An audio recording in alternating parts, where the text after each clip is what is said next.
ধর্মপ্রাণ শ্রোতা মণ্ডলী, আসসালামু আলাইকুম।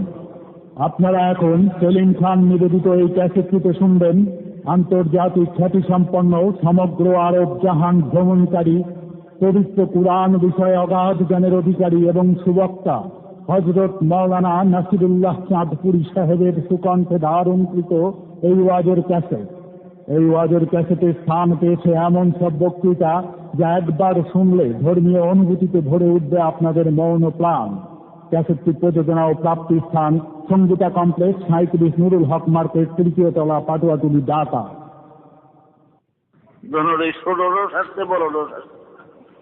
এক নম্বর, 2 নম্বর, 2 নম্বরের গামছা দিয়া আবার একটু ডাক্তির নান বাইন্দার আজকের নিজের কোথাও চুপচাপ বইয়া দিচ্ছে। তাহলে গন্ধ আছে না মিয়া বইরা মানুষের ওখানে হেরে কয় হয় হারামি তুই ফাঁক দিছ এরকমকা হেরে আলোচনা কই তুই দিছ তেন করে একটা কাইজার মতন ঘুরে গেছে। হ্যাঁ বুড়া হারে আর কিছু কয় না কই যাও এর মধ্যেই হ্যাঁ বাবা গীত শেষ হয়ে গেছে, শেষ রাত ছুটি যখন হয়েছে তখন তো বাদ যাইব গিয়া ওর বাবাকে উঠতে যখন তো শীতে দর্শক চাঁদের গায়ে দন লাগবো। ওই যে উঠলা যাদের ফিরছে এটা মনে নাই, এখন খেয়াল নাই। একেবারে খাড়াইয়া যখন চাদর এমবে গায়ে দিয়ে উদ্ধার দিছে, আশেপাশে যারা আছে ভেতরে গোসল করে দেবে রাইট বইরা বইয়া থাকছে গুয়ের মধ্যে বইয়া। আর ও যাইলে খালি ঘুম, আবার যায় আসছে ঘুম কনি দিব। আল্লাহুম্মা সাল্লি আলা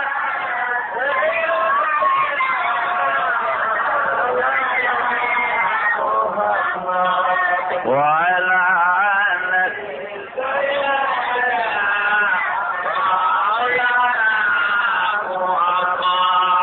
اللهم صل على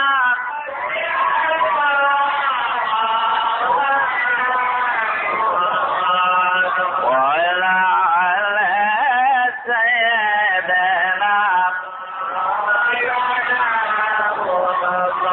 জঙ্গলের জানোয়ার বলে আজ আমাদের খুশির দিন, আসল হবে আমিনার কোলে রহমাতুল্লিল আলামিন। আল্লাহুম্মা সাল্লি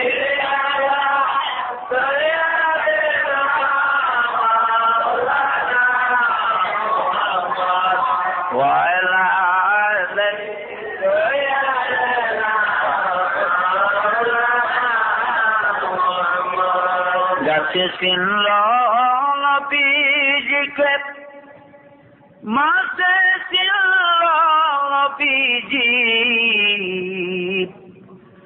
উম্মত হইয়া চিনিলাম না, চিনল বলের হরিণী। আল্লাহুম্মা সাল্লি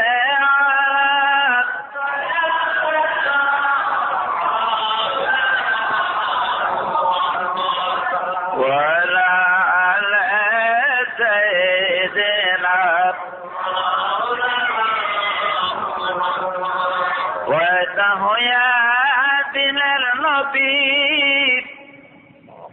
না দেখিলেন বাবার মুখ, 6 বৎসরের কালে নবী ও গোহারাইলেন মায়ের বুক। আল্লাহুম্মা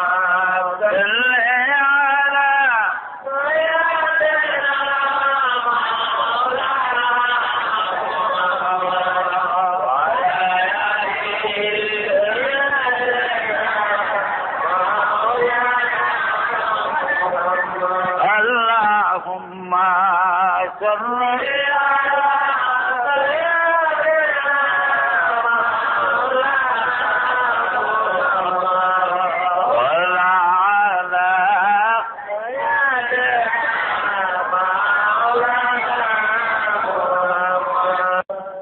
ইব্রাহিম আলাইহিস সালাম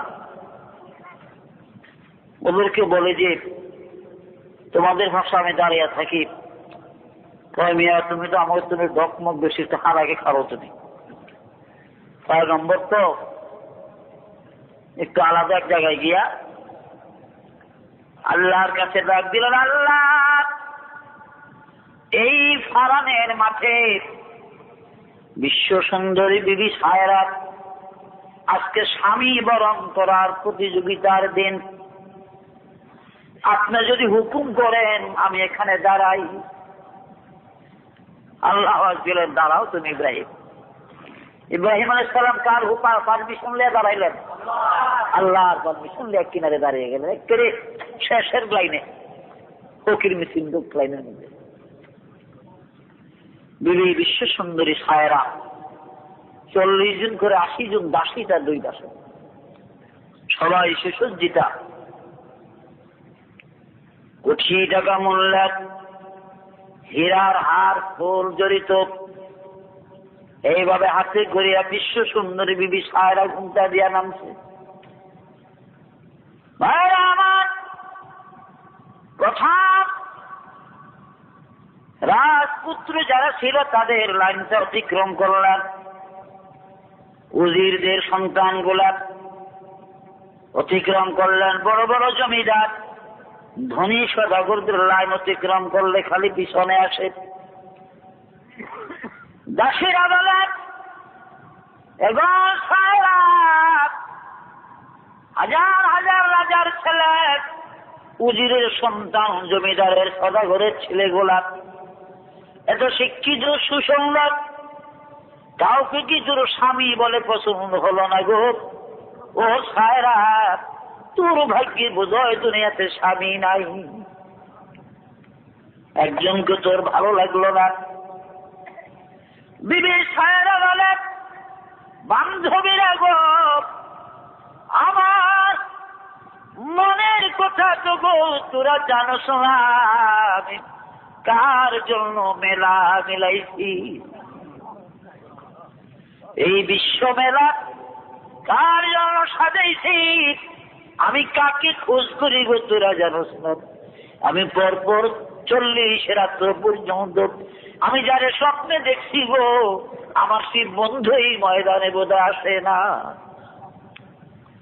এগো বান্ধবীরা, আমি যারে স্বপ্ন যুগে স্বামী বলে যাকে দেখেছি, আমার সেই বন্ধুর নাম ইব্রাহিম, তার কপালে লেখা আছে মুহাম্মাদুর রাসূলুল্লাহ। সুবহানাল্লাহ। ঘুরতে ঘুরতে ঘুরতে শেষ, সেহেলিরা দাসীরা সবাই এবার বিরক্ত হয়ে গেছে, আর কত ঘুরবো এই ময়দানে, এই প্রখর রৌদ্রের ভিতরে। চল গো সখী চল, ও রাজদুলালি চল, আজকে চলে যায়। বলে না গো বান্ধবীরা, আমার মন বলে গো আমার বন্ধু পিছনে কোনো এক জায়গায় থাকতে পারে, চল ওদিকে অনেকগুলা লোক দেখা যায়। ওইদিকে তো যত ফকির মিসকিনের কারবার বলে শেখানো যায়। একটু অগ্রসর হয়ে হঠাৎ করে বিশ্ব সুন্দরী বিবি সায়রা নজর পড়ে গো নবী ইব্রাহিমের চেহারার দিকে। এবার চিৎকার দিয়া বলে, বান্ধবীরা গো, যার জন্য এই বিশ্ব মেলা বসাইছি গো, ওই যে আমার ইব্রাহিম দাঁড়িয়ে আছে, দৌড়াইয়া যা ফুলের মালা বিবি সায়রা নবী ইব্রাহিমের গলায় পড়াইয়া যায়। সুবহানাল্লাহ। তারা অবসর ছেলেবেলে যারা আসলে আরে যে দৌড়ো কোলা আর এনে খালিয়া যাইতে ইজ্জত থাকতো না। সায়রারে বুঝতে ভাইছি মিসকিন বেলার গলার নিচে মালা ভরাই দেয়। আসলে কি মেশা, একজন পয়গম্বরের কত দাম, সুবহান, আরে সাহাবীদের কত দাম, পয়গম্বর তো ভিন্ন কথা। গৌসুল আজম হযরত আব্দুল কাদের জিলানী রাহমাতুল্লাহ আলাইহি, তার এক শাগরিদ ছিল সাওবান। তো সাওবান বড় বিশ্বরের একদিন জিজ্ঞাসা, হুজুর আপনি তো পৃথিবীর আউলিয়াদের সরদার, আচ্ছা আপনার সম্মান আর হুজুরের সাহাবীদের সম্মানের ভিতরে কিরকম বেশ করা হবে? হযরত গাউসুল আজম ধিক্কার দিলেন সাহাবান, তোর জীবনের প্রতি ধিক্কার এই নি, তোর বুঝ বুদ্ধি কার সাথে কারে মিলাইলেন।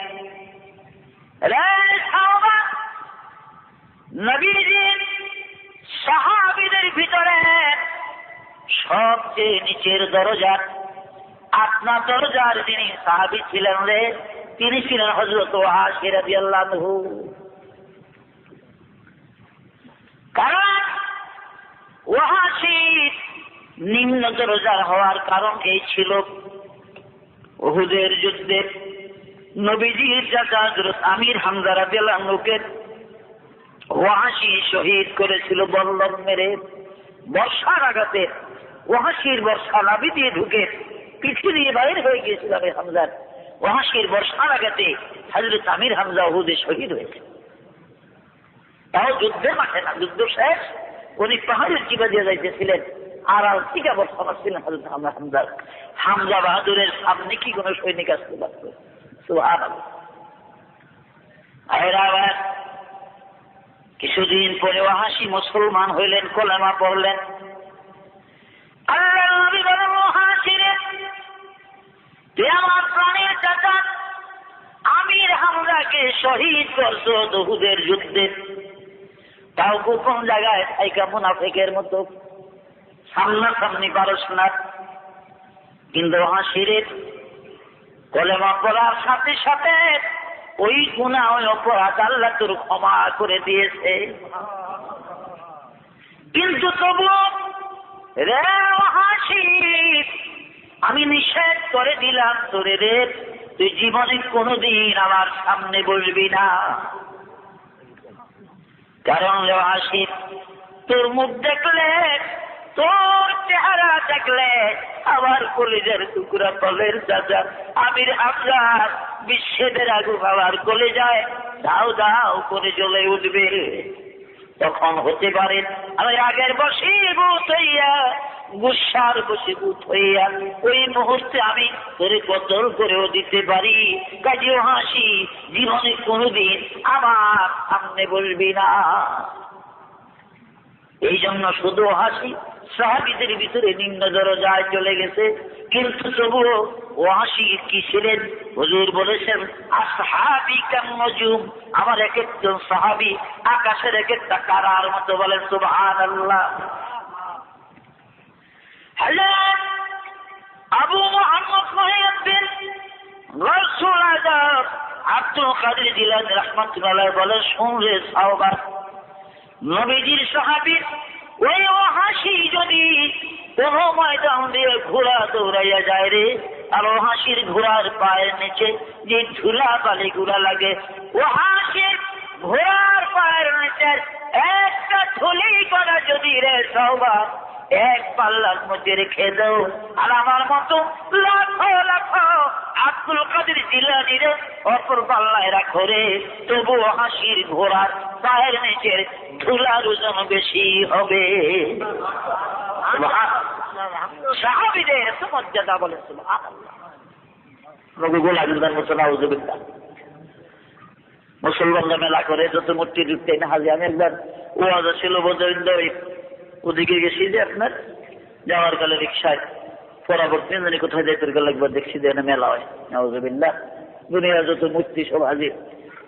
হিন্দু গোত্রের মুসলমানরা ভিড় করে বেশি গিয়ে গিয়ে দুলা দুলা সাক্ষী মাক্কি যা কুপি গালি কিনে, বাসি কিনে, জিলাপি কিনে। জীবনে জিলাপি খায় না, মেলাপ্তন জিলাপি কিনে আমাদের কলসি বেড়ে আনে মাইচা হাজার রায় দেবো, বেচা রায় দেবো। এই মেলা মেলছে কবে দুনিয়ায় জানেন? ইব্রাহিম নবী যেদিন অগ্নিকুণ্ডে ঢালে ওই দিন নমরুদ মেলা মেলাইছিল। কাজে এই সমস্ত মেলায় যারা কিছু কিনবে, যারা মহব্বতীরা যাবেন, মেলা অংশগ্রহণ করবে, তারা ওই নমরুদের গোষ্ঠীর সঙ্গে জাহান্নামের আগুনে জ্বলবে। আল্লাহ তাকে জান্নাত দিবে না। নাউযুবিল্লাহ। যাইবেন নি মেলা? যাবেন না। মুসলমানরা কেন যাবো না? আমরা এই তো তাকে মেলাগুলি জমজমাট করি, এলে এত যন্ত্রণা না কবে নিকবে দেখতো মুসলমানদের যদি মেলা না জমে যায় না। এগুলোর ভিতরে কয়দিন বাঁচবে তুমি? কিছু পুঁজি বাচ্চা সালাম লইয়া যান কবলে যাইতে হবে। আপনার ইচ্ছা থাকুক বা না থাকুক, আজরাইল আসবে। আর এই বহুত বড় কষ্ট, বড় কঠিন মৃত্যুটা।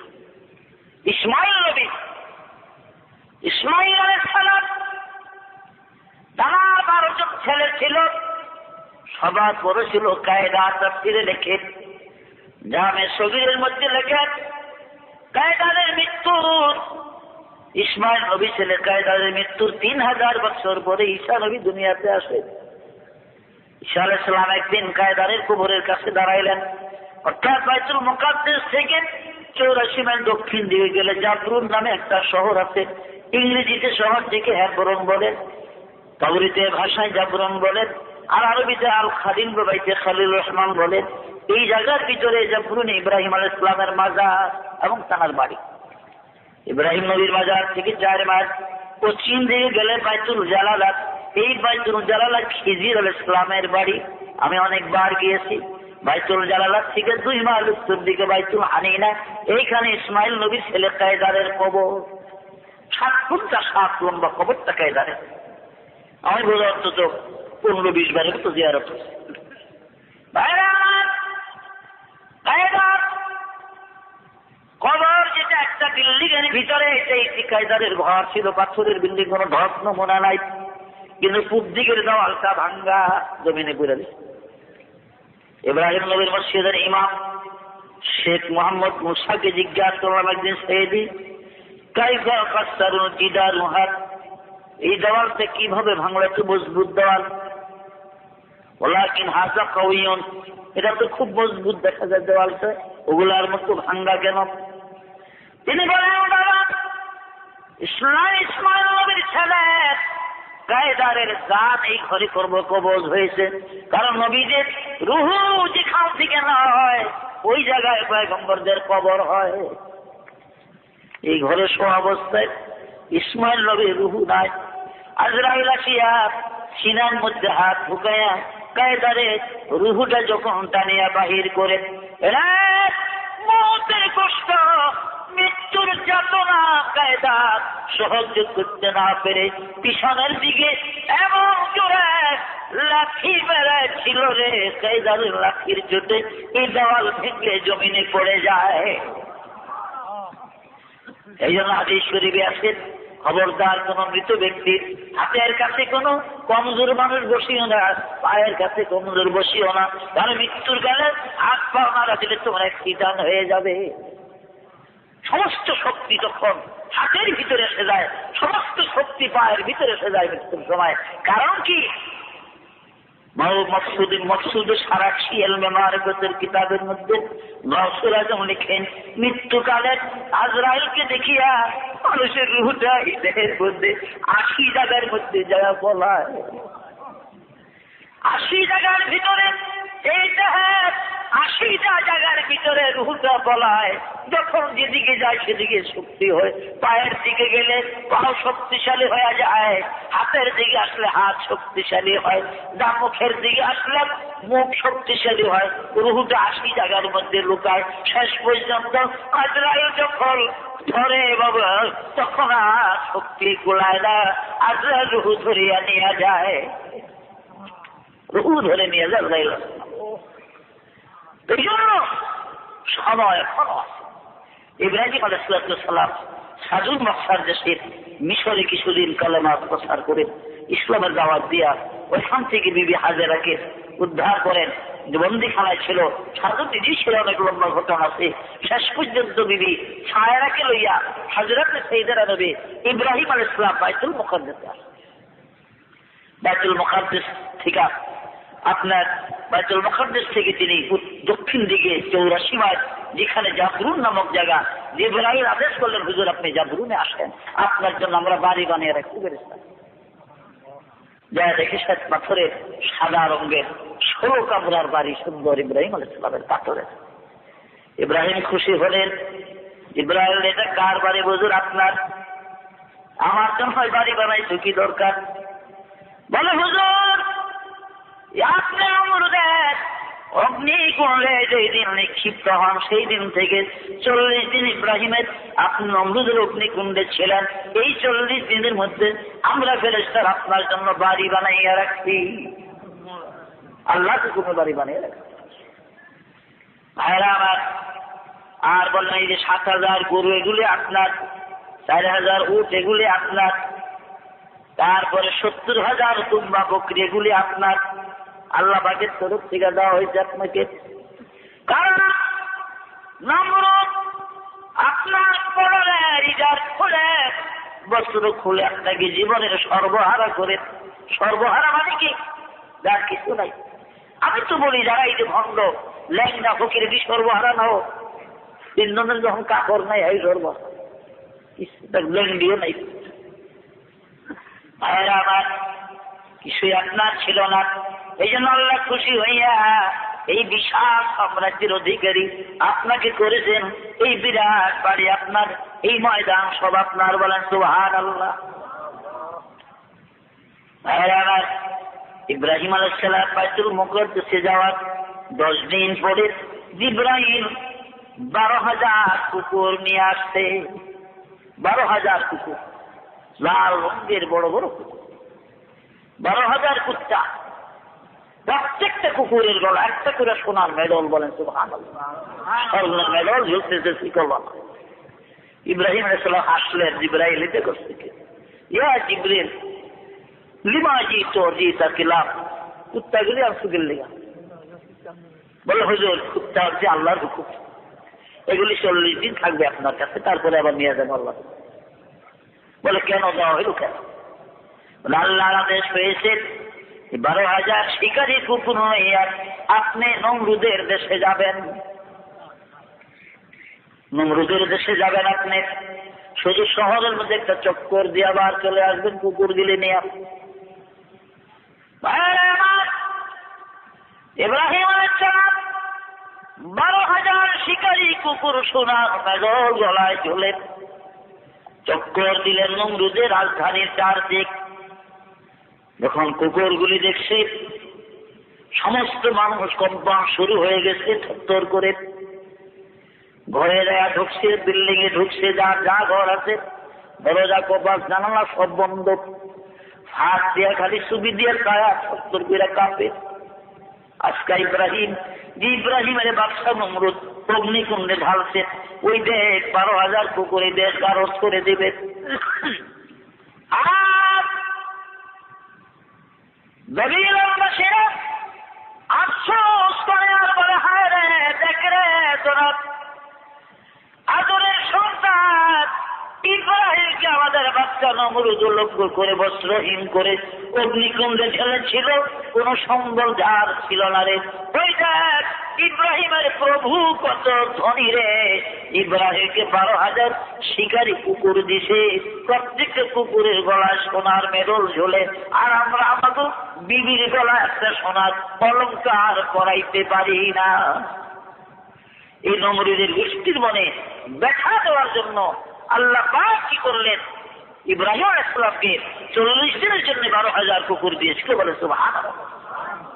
মিশকাত শরীফে হাদিস আছে যে তোমরা মুসলমানরা যখন কোন বিজাতি, কোন হিন্দু খ্রিস্টান মহল্লা দিয়ে হাঁটো, তখন ভালো জামা কাপড় পরা, মাথা উঁচু করা, দপ করে মাটি কাঁপে হাঁটো, যেন বিজাতি বুঝতে না পারে যে তোমরা দুর্বল না। বলে সুবহানাল্লাহ। মিশকাতের হাদিস। আর যদি কারো কোন হিন্দু খ্রিস্টান রাস্তা দিয়ে হাঁটে, উস্কি দিয়ে অনেক ঢোকার রাস্তার বাইরে, কারণ আল্লাহ আরো দয়ারি সোহা ইবাদিয়া সালিহুন, এই জমিন বানাইছে আমার সালিহিন বান্দাদের জন্য। বলেন সুবহানাল্লাহ। শক্তি থাকলে কুস্তি দিয়ে হালিয়া তন্দুরস্ত হতে মিশকাতে হাদিস। তো ভাইরা আমার তো কুস্তি দিয়ে হালিয়া করবেন বিপদ, আরেক মুসলমানের ধরবো আপনার, এই জন্য কি করবেন, করার কিছু নাই। بلغ العلا بكماله كشف الدجى بجماله حسنت جميع وخصاله صلى الله عليه بلغ العلا بكماله كشف الدجى بجماله حصلت جميع خصاله يا صاحب الجمال ويا سيد البشر من وجهك المنير لقد نور القمر بلغ العلا كشف الدجى بجماله حصلت جميع خصاله صلى عليه। অনেক লম্বা ঘটনা। বিবি দীর্ঘদিন হয়ে গেছে, সন্তানাদি নাই। ইব্রাহিম আলাইহিস সালাম ইসমাইল নবী সায়রা হাজেরা পেটে জন্মগ্রহণ করলেন, কিন্তু হাজেরা সায়রার কোন সন্তানাদি নেই। আর তিনি হাজেরার বিবাহের ঘটকালি করছে বিবি সায়রা। স্বামী গো, আমাদের সন্তানাদি নাই, মরে গেলে কে মাটি দিব, কে মানুষের খবর করব, কে খবর করব, আপনি দয়া করে বিবাহ করেন, আল্লাহ একটা ছেলে দেয়। নবী রাজি হয় না। যাও, শেষ পর্যন্ত অনেক লম্বা ঘটনা আছে। হাজেরাকে বাধ্য করলেন, আপনারা এভাবে কথা বলেন না বাবা, আমার অসুবিধা হয়, কথাগুলো আমি বুঝি যে বুঝি শেষ করতাম, কর না কি কে জানে, এটাই বেশি খেয়াল হয়। আর আপনারা কিসে যে কথা কয় সেটা কই ভাইয়েরা আমার। হাজেরা শেষ পর্যন্ত ইব্রাহিম আলাইহিস সালামের সাথে হাজেরার বিবাহ বন্ধন হলো। ইসমাইল নবীর জন্ম হল। ইসমাইল নবীর জন্ম হইলে বিবি সায়রা এখন দুশ্মনে শুরু করে দিছে। সতীনের হিংসা নবী বিবিদের ভিতরে ছিল। আপনারা খারাপ মনে করে আল্লাহ তরফ। পৃথিবীর কোন মহিলা চায় না যে আমার স্বামীর ঘরে আমার আরেকজন সতীন আসুক, কোনো মেয়েরাই চায় না। বুঝলেন না? হাদিস শরীফে আছে, মুসলিম বুখারীতে আছে, রাসূলুল্লাহ সাল্লাল্লাহু আলাইহি ওয়াসাল্লাম বিবি খাদিজার কথা স্মরণ করে মাঝে মাঝে নিঃশ্বাস নিতেন। খাদিজা বলে হুজুর আকুল করতেন। তখন আয়েশা সিদ্দিকার চোখ লাল হয়ে যেত, হুজুর আমি কি আপনার খেদমত করি না? খাদিজা খুয়াইলিদের মেয়ে, বুড়িরে বিবাহ করছেন আপনি, 25 বছর যুবক হইয়া 40 বছর বুড়িরে। আর আমি 9 বছর বয়সে আপনার ঘরে আসছি, আমি আবু বকরের মেয়ে, আপনার বিশিষ্ট সাহাবী। আপনার কি মন ধরে না? আপনি এখনো খাদিজাকে ভুলেন না। আল্লাহর নবী বলতেন, আয়েশা, হে আয়েশা, খাদিজা আমার দুঃখের দিনের সাথী ছিল গো, আর তুমি আমার সুখের দিনের সাথী। খাদিজার প্রথম 2 স্বামী ইন্তেকালের পরে আমার কাছে বিবাহের প্রস্তাব দিয়ে যখন বিবাহ বন্ধন হয়, ওই 2 স্বামীর পরেও আমার আগে অনেক যুবকরা বিবাহের প্রস্তাব দিয়েছিল। মক্কার বিশিষ্ট বিশিষ্ট ধনীরা আমার সাথে বিবাহ করে তারা ব্যবসা বাণিজ্য বয়কট করে দিল। খাদিজার সাথে কথাবার্তা বন্ধ করে দিল। খাদিজার লোকজন অত্যাচার করত। এরপরে খাদিজা মক্কার কাফের যত বড় বড় ধনীদেরকে, সদাগরদেরকে, রইস সরদারকে দাওয়াত দিয়া 100 উট জবা করলেন, 1000 দুম্বা জবা করে জিয়াফত দিলেন। খাইতে মানুষ হয় না, আগের জমা আইতো এরকম খাওয়ান করলে যদি খালি একটা 2-3 দেয় কেন হাজিয়া দিতেন না, ফাঁক না করেও, তবে দেখতেন মানুষ ঠিক না, ফাঁকাই খা ফাঁকাই খা গেলে 70 লেব একদিন সেটা যাই। তো অনেক লোক আসছে, খাওয়া দাওয়া শেষ, খাদিজা দাঁড়াইলেন, আমি আপনাদেরকে রাখছি এই জন্য আমার সাথে বয়কট করেছে দেশের সদাগররা। আমি প্রথম 2 স্বামীর পরে বিবাহ বসবো না, আমার অঙ্গীকার ছিল, কিন্তু আমি মুহাম্মদ সাল্লাল্লাহু আলাইহি ওয়াসাল্লামের চরিত্র মুগ্ধ হইয়া, তখন হুজুর নবী হয় না, আমি তাকে স্বামীর উপর গ্রহণ করছি। আমি বোধ হয় কোনো অন্যায় করি নাই। তো আপনাদেরকে একটা কথা জিজ্ঞাসা করি, আমার স্বামী মুহাম্মদ সাল্লাল্লাহু আলাইহি ওয়াসাল্লামের চেয়ে চরিত্রবান কোন পুরুষ কি মক্কাতে আর আছে? ব্যক্তি দাঁড়াবে না, না মুহাম্মদের চেয়ে চরিত্রবান আর কেউ নাই। বলে সুবহানাল্লাহ। আমার স্বামী মুহাম্মদ সাল্লাল্লাহু আলাইহি ওয়াসাল্লামের চেয়ে রূপের মানুষ কি আর কেউ আছে? বলে না, আর নাই। তার চেয়ে শক্তিশালী কি কেউ আছে? বলে তাও নাই। শক্তি তো তার সমান আর কেউ নাই। আমার স্বামীর যে বংশ কুরাইশ, এই বংশের যে ভালো কি আর কোন বংশ মক্কা আছে? সমস্যাটা সবাই বললেন না, কুরাইশের যে ভালো বংশ আর নাই। এবার বলে আমি বুঝেছি আপনারা নারাজ। আমার স্বামী একজন গরিব, অসহায়, মা নাই, বাপ নাই, বাড়ি নাই, ঘর নাই, জায়গা জমিন, টাকা পয়সা নাই, গরিব। এই তো এইবার শিক্ষা দিচ্ছে এই যুবকরা ঠিক গরিব, গরিবের কাছে বিয়ে হয়েছে। খাদিজা দাঁড়িয়ে বলে, হ্যাঁ ভক্তরা, মক্কার সরকাররা, ও মক্কার যুবকেরা, সদা ঘরের আপনারা সবাই সাক্ষী থাকেন। আমি আজ হইতে আমি খাদিজার এই বিশাল ধন দৌলত, এই বাড়ি ঘর, জায়গা জমিন, টাকা পয়সা সব মুহাম্মদ সাল্লাল্লাহু আলাইহি ওয়াসাল্লামকে আমি দান করে দিলাম। আমি সব তারে দিয়া আমি তার চির দাসী হইয়া গেলাম পদতলে। ইচ্ছা করলে তিনি আমাকে রাখতেও পারবে, নাও রাখতে পারে, আর এই ধন সম্পদটা নিজের হাতে ব্যয় করতে পারবে, তাতে কোনো বাধা নাই। এবার বলেন মক্কাতে আমার স্বামীর চেয়ে বড় ধনী আর কে আছে? এবার দেখে খালি দুধ সব বাইকে গেছে। আল্লাহ নবী বলেন, আয়েশা এত সম্মান খাদিজা আমাকে দিয়েছিল, ঈদের ধন সম্পদ ব্যয় করেছে। আমি কলেবার দাওয়াত লইয়া বিভিন্ন জায়গায় যাইতাম, কাছে অত্যাচার করত। আমি ফিরিয়া না আসা পর্যন্ত খাদিজা দরজার কাছে কান লাগিয়ে দাঁড়িয়ে থাকতো।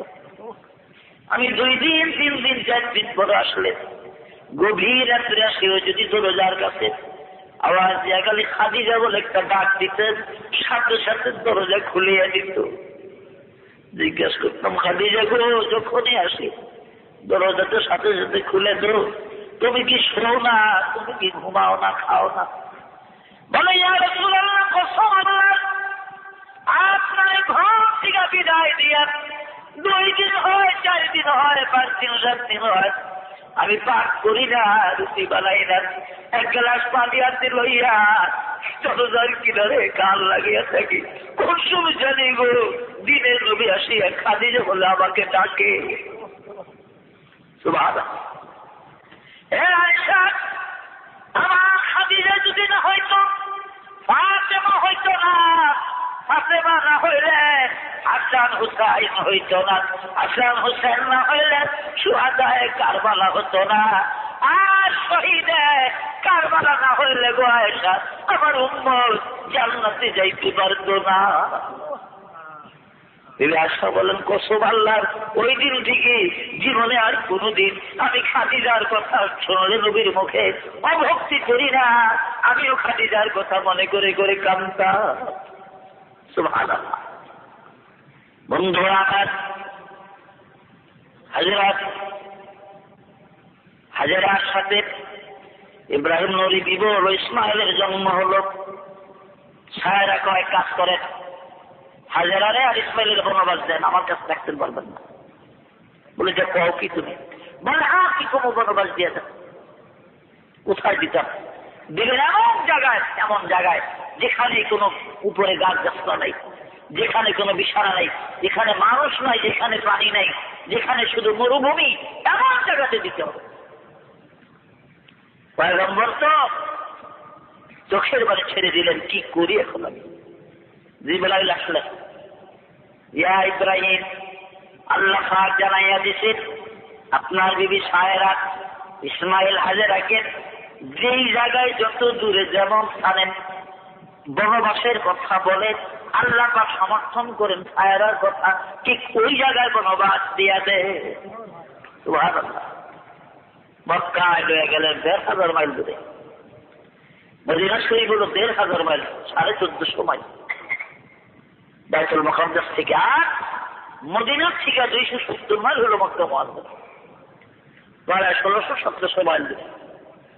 উটের পিঠে উঠলেন ৩ জন। ইব্রাহিম নবী হাজেরা ইসমাইলকে কোলে দিয়া উট মরুভূমি দিয়া চলতে লাগলো। মক্কা ফারাত মরুভূমি, যেখানে কাবা গড়িটাকে ফারাতের মরুভূমি বলা হইতে তখন, এইখানে নিয়ে গেলেন।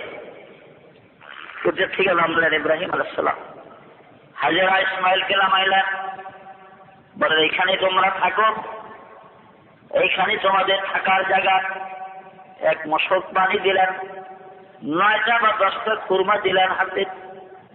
ইব্রাহিম নবী উটের পিঠে উঠলেন যে আপনি কই যান? বলে আমি চলে যাই। হাজেরা সায়রা বলেছে তোমাকে দেওয়া এখানে পৌঁছাই আমি চলে যাওয়ার জন্য। বিবি হাজেরা দুই চোখের পানি ছেড়ে দিলেন, নবী গো, ও স্বামী ইব্রাহিম, আমি হয়তো আপনার কেউ না, ইসমাইল তো আপনার খুন, আপনার কলিজার রক্ত, কেমন করে ইসমাইলকে ভুলে আপনি চলে যান? ও স্বামী, 10টা খুরমা দিলেন, এক মশক পানি দিলেন, 3-4 দিন হয়তো থাকবে, এরপরে কি খাবো আমরা এখানে? পশ্চিম দিকে 540 মাইল গেলে জিদ্দা মানুষের বস্তি আছে, পূর্ব দিকে প্রায় 70 মাইল গেলে তায়েফ, এর মধ্যে আর মানুষ নাই, উত্তর দিকে 30 মাইলের ভিতরে মানুষের বস্তি নাই, দক্ষিণ দিকে কাশ্মীর সাগর, এই মরুভূমিতে রেখে গেলেন।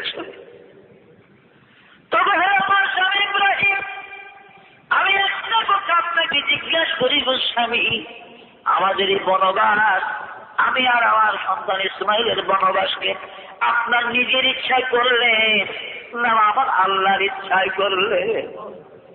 এটাই জানতে চাই আমি। আল্লাহর খলিল পয়গম্বর ইব্রাহিম আলাইহিস সালাম বললেন, হাজেরা তুমি কি বিশ্বাস করো গো, ইব্রাহিম আল্লাহর নবী হইয়া এমনি ভাবে এই মরুভূমির ময়দানে নিজের বিবি নিজের সন্তান বনবাস দিবে? কথাটা একটু ঘোরা বললেন, হাজেরা বুঝতে পারলেন। তিনি বলেন, স্বামী এবার আপনি আপনাকে হাসি মুখে বিদায় দিলাম, প্রাণ খুলে বিদায় দিলাম, চলে যান, আর আমাদের চিন্তা নাই, কারণ এই মহান আল্লাহর ইচ্ছায় ইসমাইলকে লইয়া আমি হাজেরা পারানের মরুভূমিতে বনবাস তিনি আমাদের ব্যবস্থা করবে। কত বড় তাওয়াক্কুল বলেন সুবহানাল্লাহ। এক যাওয়াতে চলে গেলেন তিনি, আল্লাহর কুদরত। 3 দিনে পানিগুলো শেষ হয়ে গেল, মশকের খুরমাও নাই। 4র্থ দিনে হাজেরা পানির সন্ধান নামল। পাশাপাশি পাহাড় যারা মক্কাতে গেছেন সাফা মারওয়া, একবার মারওয়ায় যায়, আবার সাফায় আসে, পানি পায় না। আবার ইসমাইলের কাছে আছে, বাঘে লেয়া যায় কিনা, বাঘের গর্জন শোনা যায়, হাতির আওয়াজ শোনে। অনেক লম্বা ঘটনা, 7 বার পর্যন্ত সাফা মারওয়ায় দৌড়াইছে। এই জন্য হাজেরাতে ঝিমা দৌড়াইছে। এই দৌড়টা সাফা মারওয়ার সাই আল্লাহ হাজিদের জন্য ওয়াজিব করে দিয়েছে। সুবহানাল্লাহ, হাজিদের জন্য ওয়াজিব করে দিয়েছে আল্লাহ পাক সাফা মারওয়ার সাই করা। এবার হাজেরার শক্তি নাই, ইসমাইলের জিহ্বা কাঠ হয়ে গেছে, কাঁদতে পারে না। হাজেরার বুকেও দুধ নাই, হামাগুড়ি দিয়া পায়ের কোরআনের নিচে মুরার নিচে তোর সাহায্য বলে দিয়া জমিন ছিদ্র করে জিবরিল আমি জমজমের কুয়া বানাইয়া দিই। জমজমের কুয়া হয়ে গেল বলে সুবহানাল্লাহ। কিছুদিন পরে আবেশনে আর একদল বণিক 272 জনের একটা কাফেলা রাস্তা ভুলিয়া এই কাস্পিয়ান সাগরের পার দিয়ে এসে গেছে, যাবে ভাবে ফারস্যে যাবে তারা বাণিজ্যে, কিন্তু রাস্তা ভুল করে তারা এই কাস্পিয়ান সাগরের কিনার দিয়ে এসে গেছে। 272 জনের একটা কাফেলা সবাই বলতে ব্যবসা বাণিজ্যের উট বকরি তুম্বা মালামাল আসেই দেখে যে এখানে একটা বাচ্চা করে একজন মহিলা বসে আছে একটা ছোট্ট কুয়ার পর 3 হাত 3.5 হাত মাত্র জমজমের কুয়া। এটা কিন্তু হাউজে কাউসারের সাথে এটার কানেকশন বলে সুবহানাল্লাহ। সারা পৃথিবীর সমুদ্রগুলার পানি শুকায়া গেলে জমজমের পানি দেওয়ার জন্য আটলান্টিক মহাসাগর, ইউনুস নবী যেই সমুদ্রে ছিলেন মাছের পেটে, ওই সমুদ্রে তো জামে সগিরে লেখে ওই সমুদ্রের গভীরতা ছিল 8,000 মাইল। 8,000 মাইল গভীর ছিল সেই নদীর, সেটা আবার বিরাট অনেক আছে। হাজেরা বিবি হাজেরা ইসমাইলকে কোলে বসে আছেন, বণিকরা আসলেন, কুয়ো দেখলেন, এদিকে নিজে রাখলাম তো উট বকরিগুলি সব করে সাপ পানির জন্য হাহা করতেছে। হাহাকার আর সেই বলে যে মাগো এখানে পানির ব্যবস্থা আছে। বলে হ্যাঁ কুয়ায় পানি আছে। বলে ছোট্ট কুয়া। বলে আল্লাহর বরকতি কুয়া, যা তুমি তোমরা ব্যবহার করো। সদাগরের ইচ্ছা মতো পানি উঠাইলেন, পান করলেন, তারা বকরি দুমবারে উঠে পান করে। এবার তারা আদিত্য জিজ্ঞাসা করলেন, মা আপনি এখানে কিভাবে? এই বাচ্চা নিয়ে সব পিলা বললেন যে আমার স্বামী আল্লাহ পয়গম্বর ইব্রাহিম, আমরা আল্লাহর হুকুম এখানে বনবাস। বলে তোমার আপনি যদি আদেশ দেন আমরা এখানে ঘর বাড়ি বানাই, আমরা এখানে খেতি জিরাত করি, ফসল করি, গাছপালা লাগাই, খেজুরের গাছ লাগাই, বিভিন্ন ফসল করি, আপনার জন্য আপনার সন্তানের জন্য বাড়ি বানায় দেয়। আর আমরা এখানে ব্যবসার কেন্দ্র করি, দেশ বিদেশের মালামাল আমি এখানে বেচবো, সব দিকে রপ্তানি করবো। আর আপনি থাকবেন আমাদের মনে, আমরা আপনার প্রজা হইয়া আমরা বছর বছর আপনাকে খাজনা আদায় করবো। সুবহানাল্লাহ। রাজি হয়ে গেলেন বিবি হাজেরা। এই মানুষের বস্তি হয়ে গেল বলে সুবহানাল্লাহ। এই জন্য মক্কাতে যারা আছে এখন বাসিন্দা, এরা অরিজিনাল মক্কার বাসিন্দা না, এরা ওই আবিষ্কার লোক ছিল বলে সুবহানাল্লাহ। বন্ধুরা আল্লাহর কুদরতে 5টি বছর চলে গেল, ইব্রাহিম নবী 5 বছর ধরে আসেন না। এবার ইসমাইলের বয়স 5 বছর, বিরাট বাজার মিলে গেছে। 5 বছর পর ইব্রাহিম আলাইহিস সালাম আসলেন। ওটা বাজারের সামনে ওর বাড়ি ঘর বিছিয়ে বাইনা হাজারা বাইনা কিরে বিরাট। হযরত বিবি হাজেরা দূরে থেকে দেখছে ইব্রাহিম নবীকে উঠে দিতে। ইসমাইল আলাইহিস সালাম বাচ্চাদের সঙ্গে খেলাধুলা করে তো হঠাৎ বিরাকার মক্কার রোড খুব বড়, সিরিয়া রোড সবচেয়ে বড় পৃথিবীর ভিতরে, সবচেয়ে বড় হলো সিরিয়া রোড, 2 নম্বর হলো পাকিস্তানের রোড বড়। বিরাট রোড এরকম ওটার দুধ এখানে দৌড়িয়া মানুষ গেছে, বাচ্চারা ভিড় করছে। ইসমাইল নবী তো 5 বছরের জামা কাপড় গায়ে, হ্যাঁ দৌড়িয়া গিয়া একবারে উঠে সামনের 2 পা আছে না পারলে লাইগা খাবে। এখন ইব্রাহিম নবীর রোড ডাইনেও যায় না বায়ও যায়, কোনোদের মাথা দাও সবিরা রাখছে। ইব্রাহিম আলাইহিস সালাম উঠলে চেষ্টা করে সরাইবার, একদিনের জায়গা উঠল না, উঠ কোনো দিকে যায় না। ইসমাইল নবীও সরে না, ইব্রাহিম নবীর চেহারার দিকে তাকিয়ে রয়েছে।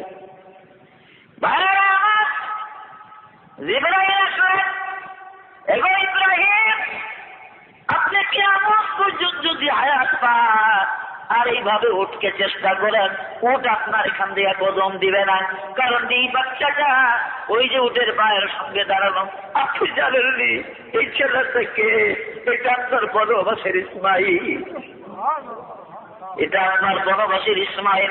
ইসমাইলকে উঠাইয়া উটের পিঠে না দিলে উট এখান থেকে আর কদম দিবে না। সুবহানাল্লাহ।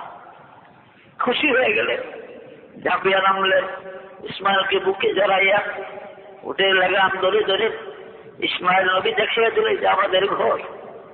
ঘর পর্যন্ত গেলেন, আগে আসিয়া কদম খুশি করলেন সব। ও সবই ইসমাইলকে বলে আমাদের ইনি তোর বাবা হযরত ইব্রাহিম আলাইহিস সালাম। আনন্দিত হলেন ছেলে পায়া। 3 দিন এখানে অবস্থান করে ইব্রাহিম আলাইহিস সালাম আবার চলে গেলেন সিরিয়ায়, শাম দেশে। এবার 1 মাস পরে 2 মাস পরে মাস পড়ায় আসেন তিনি। তার মহত্ব পয়দা হয়ে গেছে। হইতে হইতে 9 বছর ইসমাইল নবীর বয়স। স্বপ্ন যুগে আল্লাহ পাক দেখালেন, ইব্রাহিম আপনি আপনার প্রভুর নামে কুরবানি করেন, আল্লাহর নামে কুরবানি করতে হবে। পরদিন 100 দুম্বা কুরবান করে দিলেন। দ্বিতীয় রাত্রে স্বপ্নে দেখলে হয় না কুরবানি, আপনার মালিকের নামে প্রভুর নামে আবার কুরবানি করেন। পরের দিন আবার 100 উট কুরবান করলেন। দ্বিতীয় রাত্রে আদেশ ইব্রাহিম হয় না, আপনার অতি আদরের অতি স্নেহের প্রাণের চেয়ে ভালোবাসার বস্তু যেটা আপনার কাছে, ওইটা আপনার প্রভুর নামে কুরবানি না দিলে হবে না। পয়গম্বর তো বুঝা ভালো। আমি যে কিছুদিন ঘন ঘন আসা যাওয়া করে ইসমাইলের সঙ্গে মহব্বতের সম্পর্ক করছি, আমার মাহবুব আমাকে পরীক্ষা আবার ফেলাইছে। ইব্রাহিম আলাইহিস সালাম 9 বছরের ছেলে, কি করবেন তিনি হাজেরার কাছে আসলেন। আর তোর গলা শর্মা করব লাগায়া ইসমাইলকে দাও গো বিবি সাজায়া ইসমাইলকে দাও গো বিবি সাজায়া এ হাজেরা দেব দে সুন্দর করে তোর ইসমাইল সাজায়া দে, আমি আমার বন্ধুর মেহমান হইয়া যাব। সুন্দর জামার কাপড় পরাইয়া মিনায় চলে গেলেন ইসমাইল নবীকে লইয়া।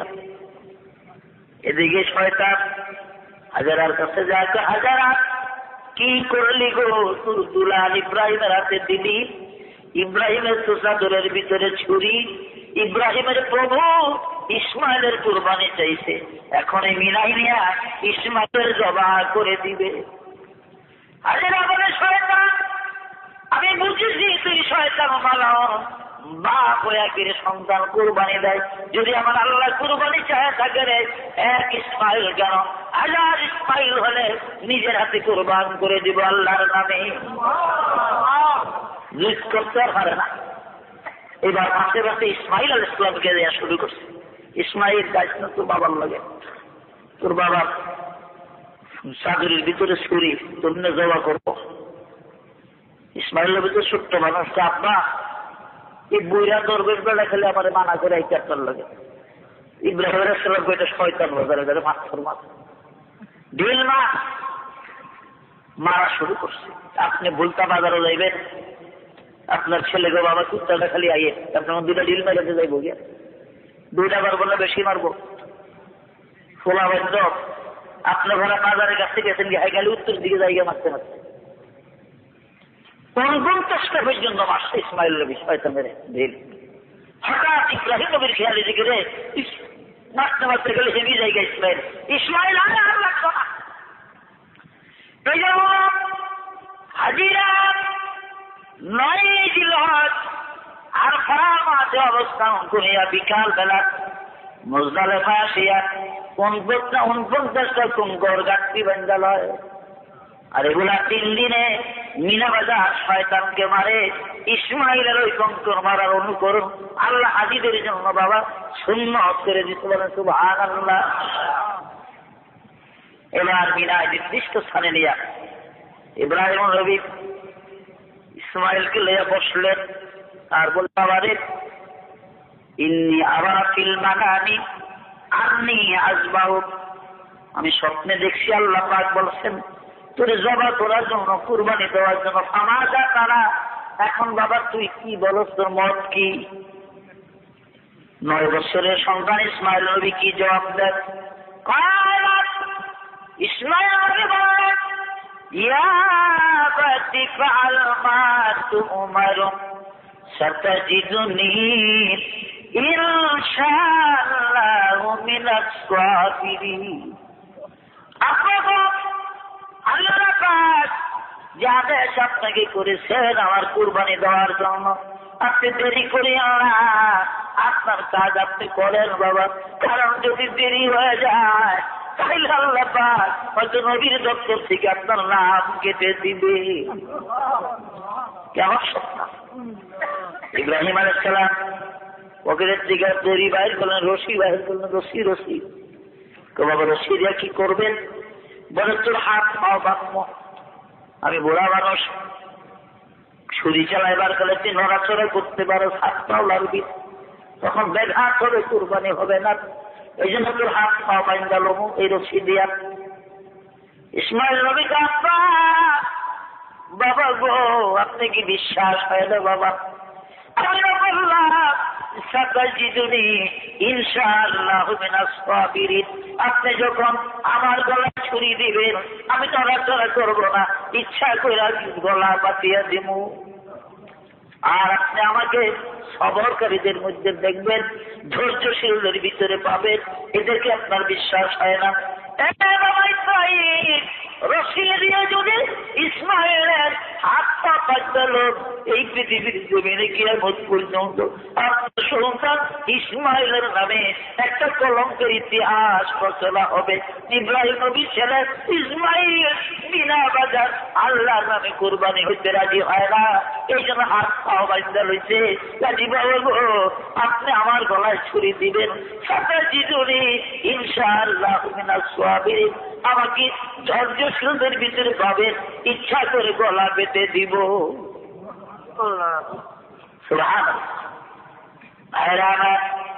আরেকটা কথা বলেন ইসমাইল নবী আব্বা, আপনি তো 80 বছর আমার জন্য কাঁদছেন, আল্লাহুম্মা আরযুকনি রিজকাও ওয়ালাদাও সালিহা, এই দোয়া করে করে কাঁদছেন। কোরআনের আয়াত, এক পুত্র দে,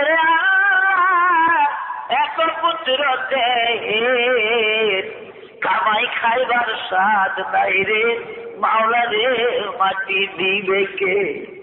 এক পুত্র দে আল্লাহ, এক পুত্র দে, এমন পুত্র চাইরে মাওলা কুলের ভূষণ যে।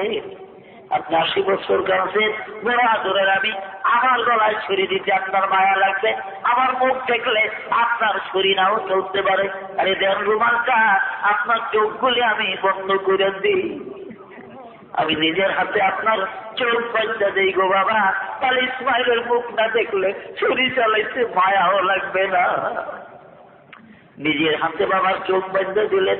এবার ইসমাইল নবী ইচ্ছা করিয়া জমিনে শুইয়া যায়, জমিনে শুয়ে শুয়ে কান্দে, আমার মা যেন শোনে না গো ওমর বাবা যা, আমার মা যেন কান্দে না গো, খবর করেন বাবা যান মা দুঃখের আগে,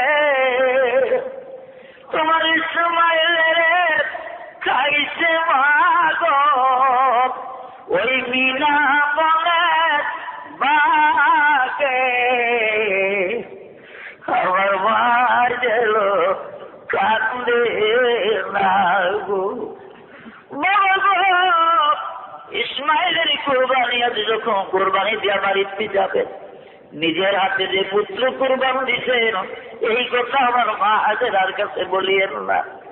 মা যদি জানতে পারে গো বাবা আপনি নিজের হাতে ইসমাইলকে জবা করেছেন, ইসমাইলের গলায় ছুরি দিয়েছেন, হয়তো জীবনে কোনদিন আমার মা দুঃখিনী, স্বামী বলে আপনাকে ভালোবাসবে না। ইব্রাহিম আলাইহিস সালাম ছুরি ধরলেন, ইন্না সালাতি ওয়া নুসুকি ওয়া মাহইয়ায়া ওয়া মামাতি লিল্লাহি রাব্বিল আলামিন ওয়া বিযালিকা উমিরতু ওয়া আনা আউয়ালুল মুসলিমিন। বিসমিল্লাহ আল্লাহু আকবার বলে ছুরি যখন জোরে চাপ দিবে, আল্লাহ ডেকে বলেন, জিবরিল কোথায় রে, তাড়াতাড়ি করে যা রে, তাড়াতাড়ি যা, একটা জান্নাতি দুম্বা লইয়া যা। আর আমার খলিলের ছুরির নিচে দুম্বা শোয়াইয়া দে, ইসমাইলকে সরাইয়া দে। ইব্রাহিম আলাইহিস সালাম তো ছেলের গলায় ছুরি দিলেন, ইসমাইলের গলায় ছুরি দিলেন। ভাইরা আমার, এবার চক্ষু খুলে ইব্রাহিম নবী নজর করে দেখে গো একটা দুম্বা দবা হয়ে রয়েছে ইসমাইল নবী জিবরাইলের কোলে। জিবরাইল ইসমাইল নবীর কোলে লইয়া দাঁড়াইয়া রয়েছে। জিবরাইল বলে, ইব্রাহিম হয়ে গেছে কোরবানি, কবুল হয়ে গেছে। আল্লাহ পাক খবর পাঠাইছেন, ওয়াত্তাখাযাল্লাহু ইব্রাহিমা খলিলা, আল্লাহ আপনাকে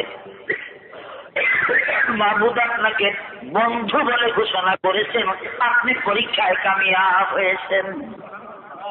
এবার আল্লাহর আদেশ, যা আল্লাহর পর কাবা বানান, কাবা বনিয়া দখলিলে আসরাত, কাবা বনিয়া দখলিলে আসরাত, दिल गुजार गाहे जलील अकबरत, दिल गुजार गाहे जलील अकबरत।